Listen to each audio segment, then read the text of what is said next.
बोल श्री कृष्ण कन्हैया लाल की जय। मोर मुकुटवंशी वाले की जय।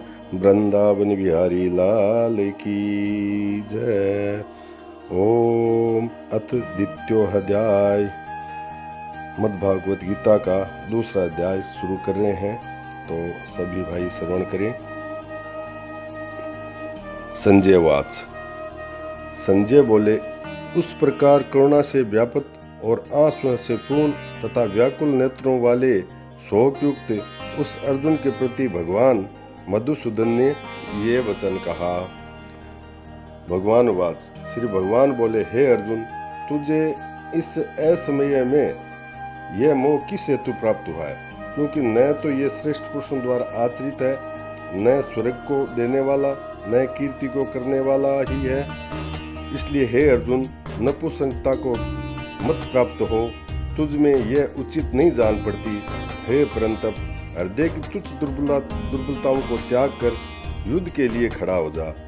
अर्जुन वाच। अर्जुन बोले, हे मधुसूदन, मैं रणभूमि में किस प्रकार के बाणों से भीष्म पिता और द्रोणाचार्य के विरुद्ध लड़ूंगा? क्योंकि हे अरिसूदन, वे दोनों ही पूजनीय हैं। इसलिए इन महानुभाव गुरुजनों को न मारकर मैं इस लोक में भिक्षा का अन्न भी खाना कल्याणकारक समझता हूँ। क्योंकि गुरुजनों को मारकर इस लोक में रुधिर से सने हुए अर्थ और काम रूप भोगों को ही भोगूंगा। हम यह भी नहीं जानते कि हमारे लिए युद्ध करना और न करना, इन दोनों में से कौन सा श्रेष्ठ है। अथवा यह भी नहीं जानते कि उन्हें हम जीतेंगे या हमको वो जीतेंगे। और जिसको मारकर हम जीना भी नहीं चाहते, वे ही हमारे आत्मीय धृतराष्ट्र के पुत्र हमारे मुकाबले में खड़े हैं। इसलिए कायरता रूप दोष से अपहत हुए स्वभाव वाला तथा धर्म के विषय में मोहचित हुआ मैं आपसे पूछता हूँ कि जो साधन निश्चित कल्याणकारक हो वह मेरे लिए कहिए। क्योंकि मैं आपका शिष्य हूँ, इसलिए आपके शरण हूँ, मुझे शिक्षा दीजिए।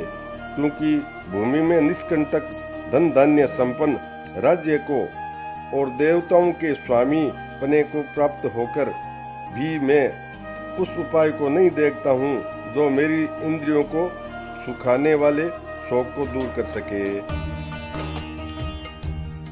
संजय वाच। संजय बोले, हे राजन, निंद्रा को जीतने वाले अर्जुन अंतर्यामी श्री कृष्ण महाराज के प्रति इस प्रकार कहकर फिर श्री गोविंद भगवान से युद्ध नहीं करूंगा, यह स्पष्ट कहकर चुप हो गए।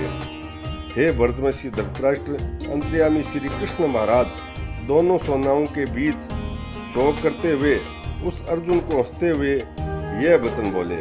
भगवान वाच। श्री भगवान बोले, हे अर्जुन, तू न शोक करने योग्य मनुष्य के लिए शोक करता है और पंडितों के से वचनों को कहता है, परंतु जिनके प्राण चले गए उसके लिए और जिनके प्राण नहीं गए उसके लिए भी पंडित जन शोक नहीं करते। न तो ऐसा ही है कि मैं किसी काल में नहीं था, तू नहीं था, अथवा ये राजा लोग नहीं थे, और न ऐसा ही है कि इससे आगे हम सब नहीं रहेंगे।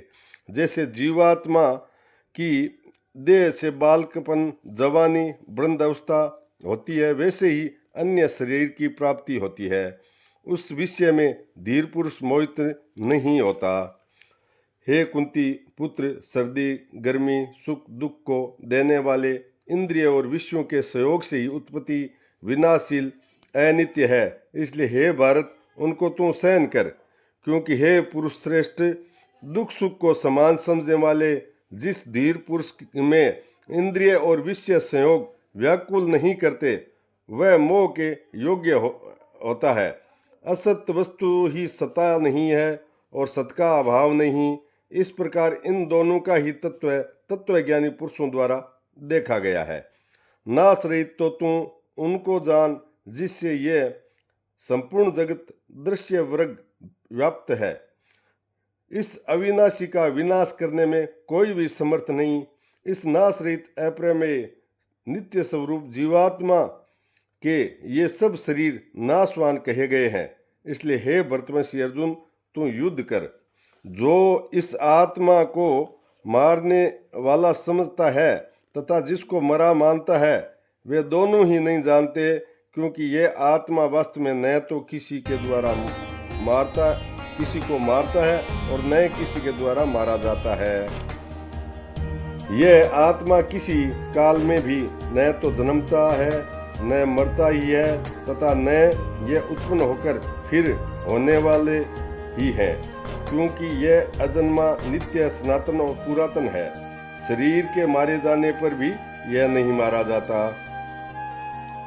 हे प्रतापुत्र अर्जुन, जो पुरुष इस आत्मा को नाश रहित, नित्य, अजन्मा और अव्यय जानता है, वह पुरुष कैसे किसको मरवाता है और कैसे किसको मारता है। जैसे पुरुष पुराने वस्त्रों को त्याग कर दूसरे नए वस्त्रों को ग्रहण करता है, वैसे ही जीवात्मा पुराने शरीर को त्याग कर दूसरे नए शरीर को प्राप्त होता है। इस आत्मा को शस्त्र नहीं काट सकते, इसको आग नहीं जला सकती, इसको जल नहीं गला सकता, वायु नहीं सुखा सकती, क्योंकि यह आत्मा अच्छेद्य है। यह आत्मा अद्या है, अक्लेद्य और निस्संदेह अशोष्य है तथा यह आत्मा नित्य, सर्वव्यापी, अचल स्थिर रहने वाला और सनातन है। यह आत्मा अव्यक्त है, यह आत्मा अचित्य है और यह आत्मा विकार रहित कहा जाता है। इससे हे अर्जुन, इस आत्मा को उपयुक्त प्रकार से जानकर तू शोक करने योग्य नहीं, अर्थात तुझे शोक करना उचित नहीं है। किंतु यदि तू इस आत्मा को जन्मने वाला तथा मरने वाला मानता हो तो भी ये हे महाभाव, तू इस प्रकार शोक करने योग्य नहीं है, क्योंकि इस मान्यता के अनुसार जन्मे हुए की मृत्यु निश्चित है और मरे हुए का जन्म निश्चित है। इससे भी इस बिना उपाय वाले विषय में तू शोक करने योग्य नहीं। हे अर्जुन, संपूर्ण प्राणी जन्मने से पहले अप्रकट थे और मरने के बाद अप्रकट हो जाने वाले हैं, केवल बीच में प्रकट है। फिर ऐसी स्थिति में क्या शोक करना। कोई एक पुरुष ही इस आत्मा को आश्चर्य की भांति देखता है, वैसे ही दूसरा कोई महापुरुष ही इसको तत्व का आश्चर्य की भांति वर्णन करता है तथा दूसरा कोई अधिकारी पुरुष ही इससे आश्चर्य की भांति सुनता है, और कोई तो सुनकर भी इसको नहीं जानता। बोल श्री कृष्ण चंद्र भगवान की जय, मोर मुकुट वंशी वाले की जय, वृंदावन बिहारी लाल की जय। श्रीमन नारायण नारायण हरि हरि, श्रीमन नारायण नारायण हरि हरि, श्रीमन नारायण नारायण हरि हरि। ये श्रीमद् भागवत गीता का दूसरा अध्याय मैंने थोड़ा ही बांचा है, बड़ा है, इसको 3 बार में पूर्ण करेंगे। तो बोल श्री कृष्ण चंद्र भगवान की जय।